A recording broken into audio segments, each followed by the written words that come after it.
ویران وادی میں حضرت اسماعیل علیہ السلام کی پیدائش ہو گئی تو اللہ رب العزت نے ابراہیم علیہ السلام سے فرمایا، اے میرے پیارے خلیل، آپ اپنی بیوی کو ویران وادی میں چھوڑ آئیے۔ اس لیے آپ اپنی بیوی حضرت حاجرہ رضی اللہ تعالی عنہا اور بچے حضرت اسماعیل علیہ السلام کو بیت اللہ کے قریب، جہاں پانی اور ہریالی کا نام و نشان بھی نہیں تھا، چھوڑ دیتے ہیں، کوئی بات بھی نہیں کرتے اور پھر واپس ملک شام جانے کے لیے کھڑے ہو جاتے ہیں۔ یہاں کوئی آسان کام نہیں تھا۔ ذرا تصور کر کے دیکھیے کہ اپنی بیوی کو اکیلے مقام میں چھوڑ کر آنے کے لیے بندے کا دل تیار نہیں ہوتا، حالانکہ شہر کے اندر ہوتا ہے۔ پھر اپنی بیوی اور بچے کو ایسے ویرانے میں چھوڑ دینا جہاں پینے کو پانی بھی نہ ملے اور ہر طرف پتھر ہی پتھر نظر آئے، کتنی بڑی آزمائش ہے۔ جب اللہ کے حکم سے انہیں چھوڑ کر واپس آنے لگے تو بیوی نے پوچھا، آپ ہمیں یہاں کیوں چھوڑ کر جا رہے ہو؟ مگر آپ نے کوئی جواب نہیں دیا۔ دوبارہ پوچھا کہ آپ ہمیں یہاں چھوڑ کر کیوں جا رہے ہو؟ مگر پھر بھی آپ نے کوئی جواب نہیں دیا۔ وہ بھی آخر نبی کے ساتھ رہی تھی۔ تیسرے بار پوچھنے لگی کہ کیا آپ ہمیں اللہ کے حکم سے یہاں چھوڑ کر جا رہے ہیں؟ آپ نے جواب دینے کے بجائے سر ہلا دیا کہ ہاں، میں اللہ تعالیٰ کے حکم سے آپ کو یہاں چھوڑ کر جا رہا ہوں۔ جب اس نیک بیوی نے یہ سنا تو کہنے لگی، اگر آپ ہمیں اللہ کے حکم سے یہاں چھوڑ کر جا رہے ہیں تو اللہ تعالیٰ ہمیں کبھی ضائع نہیں فرمائیں گے۔ پھر آپ اپنی بیوی بچے کو وہاں چھوڑ کر واپس ملک شام چلے گئے۔ سکھائے کس نے اسماعیل علیہ السلام کو فرزندی؟ اپنی جان دینا آسان ہوتا ہے، لیکن اپنے سامنے اپنے بچے کو مرتے دیکھنا اس سے بھی زیادہ مشکل کام ہے۔ اس لیے تو بچے کو بچانے کے لیے ماں باپ آ جاتے ہیں اور کہتے ہیں کہ پہلے ہمیں مارو پھر بچے کو ہاتھ لگانا۔ معلوم ہوا کہ حضرت ابراہیم علیہ السلام کا آگ میں ڈالے جانے کا امتحان ایک درجہ پیچھے تھا اور اولاد کو اپنے ہاتھوں سے ذبح کرنا اس سے بھی ایک درجہ آگے تھا۔ حضرت ابراہیم علیہ السلام اپنی بیوی اور بچے سے ملنے ملک شام سے مکہ مکرمہ آئے۔ آپ نے 8 ذی الحجہ کو خواب دیکھا کہ میں اپنے بیٹے کو اللہ کے نام پر ذبح کر رہا ہوں۔ آپ صبح اٹھتے تو سوچنے لگے کہ شاید قربانی مقصود ہے، اس لیے آپ نے 70 اونٹ اللہ کے راستے میں قربان کر دیے۔ 9ویں رات کو پھر وہی خواب دیکھا، اس لیے دوسرے دن تو 70 اونٹ قربان کر دیے، لیکن 10ویں رات کو پھر وہی خواب دیکھا کہ میں اپنے بیٹے کو اللہ کے نام پر قربان کر رہا ہوں۔ تو واضح طور پر سمجھ گئے کہ اللہ تعالیٰ کو میرے بیٹے کی ہی قربانی مطلوب ہے۔ اس لیے آپ نے پکا ارادہ کر لیا کہ اب میں نے اپنے 7 سالہ بیٹے اسماعیل کو اللہ کی راہ میں قربان کرنا ہے۔ چنانچہ جب صبح ہوئی تو حضرت ابراہیم علیہ السلام نے اپنے بچے کو پیار کیا اور کہا، بیٹا میرے ساتھ چلو۔ بیوی نے پوچھا، کہاں؟ آپ نے فرمایا، کسی بڑے کی ملاقات کرنی ہے۔ نام نہ بتایا کیونکہ وہ آخر ماں ہے۔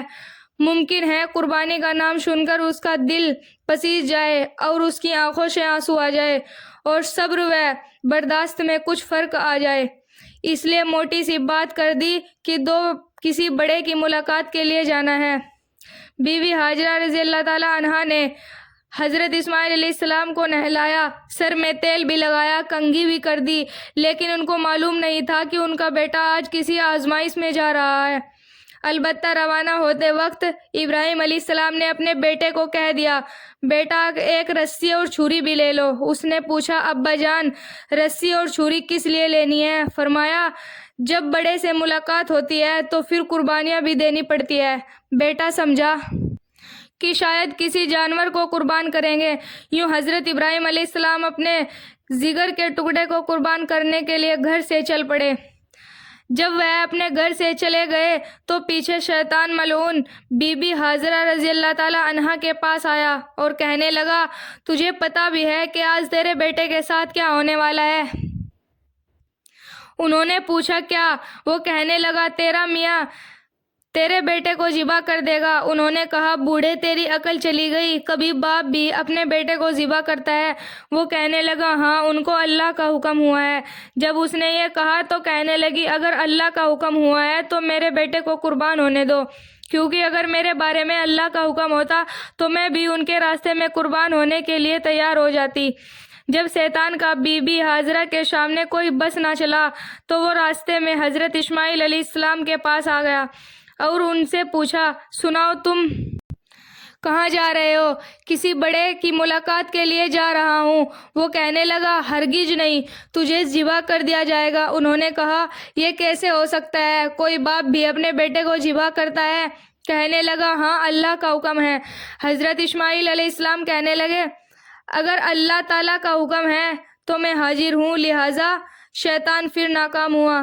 پھر راستے میں حضرت ابراہیم علیہ السلام کے پاس آیا اور پیچھے کہنے لگا، بیٹے کو کیوں ذبح کرتے ہو؟ کبھی خواب کے پیچھے بھی کوئی اپنی اولاد کو ذبح کرتا ہے؟ دیکھیے، قابیل نے حابیل کو قتل کر دیا تھا، لیکن آج تک اس کا نام رسوائے زمانہ مشہور ہے۔ اگر آپ بھی اپنے بیٹے کو ذبح کر دیں گے تو کہیں آپ کا نام بھی ایسے ہی برا مشہور ہو جائے، لہٰذا ایسا کام ہرگز نہ کرنا۔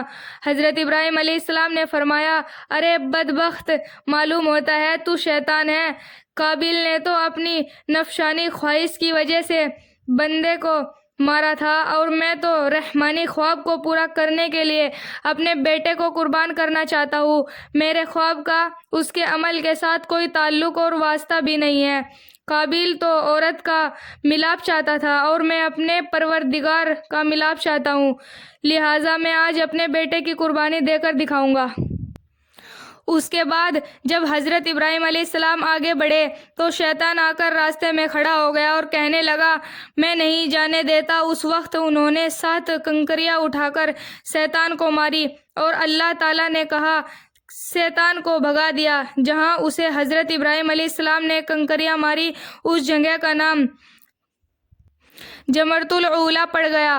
پھر دوسری جگہ پر جا کر راستہ روکا اور حضرت ابراہیم علیہ السلام نے وہاں بھی اس کی رمی زمار کی۔ شیطان پھر بھاگ گیا، اس جگہ کا نام جمرۃ الوسطیٰ پڑ گیا۔ پھر تیسری جگہ بھی اس کو کنکریاں لگی اور اس جگہ کا نام جمرۃ العقبہ پڑ گیا۔ جمرۃ العقبہ سے آگے حضرت اسماعیل علیہ السلام نے حضرت ابراہیم علیہ السلام سے پوچھا، ابا جان، آپ نے فرمایا کہ بڑے کے لیے جانا ہے، بتائیے کہ اس بڑے کی ملاقات کب ہوگی؟ اب حضرت ابراہیم علیہ السلام نے اپنے بیٹے کی ساری بات بتا دی۔ بھائیو بہنوں، ہمارے چینل کو سبسکرائب کریں، ویڈیو کو لائک کریں، شیئر کریں۔